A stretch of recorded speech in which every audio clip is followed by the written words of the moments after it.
Hello, I'm Matthew Malcolm with American Vineyard Magazine, reporting to you from the annual summer conference of the California Association of Winegrape Growers held in Monterey, California.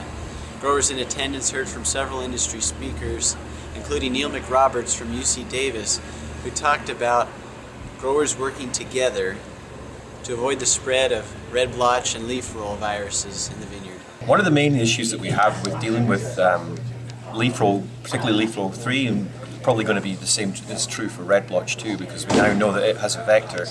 One of the main issues is that obviously because the diseases are vectored, they move around, and because they move around, they're not problems that you can deal with on your own as a grower. So lots of things that happen on the farm, growers are used to taking care of their own business. You know, they tend to be quite independent-minded people. Unfortunately, leaf roll disease and red blotch disease are not problems that fall into that category. If you want to deal with it on your own, you're going to have to be fighting a constant battle year after year after year, because the success of dealing with it is going to depend on what your neighbours do as well. So, given that everything depends on what's happening in a neighbourhood rather than just on an individual property, unless you're a really big scale grower, unless you're your own neighbour, then the way to deal with a problem like this is to have an area-wide or a neighbourhood group approach. And so people in a logically defined area need to get together, get in a room, once a month or so, and talk about the issues they're having.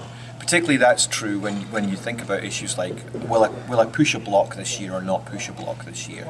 Then if those kinds of activities can be coordinated, you don't get into the situation where new blocks are put in, and before they even really get established, they're being infected by neighbouring old blocks that are right next door.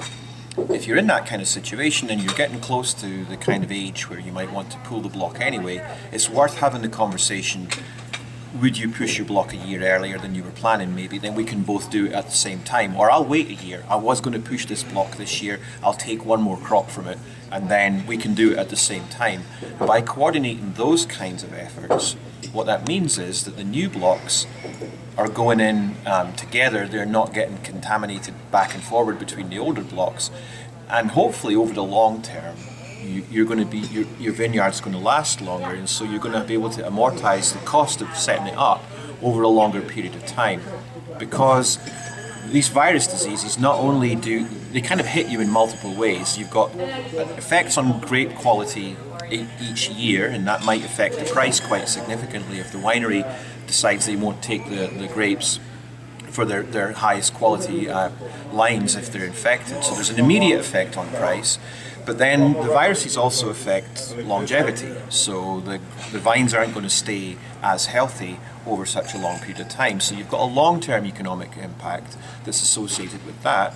And then, of course, if you don't deal with the disease, the number of infected vines in the block is going to go up over time as well. So that period, that lifespan of the block over which you want to amortize your costs for replacement is going to be cut down. And even as you've got a shorter lifespan, your economic return from the block is going to be diminishing all the time too. So they really hit you in multiple ways. And we're unfortunately only at the beginning of really understanding the true extent of that problem.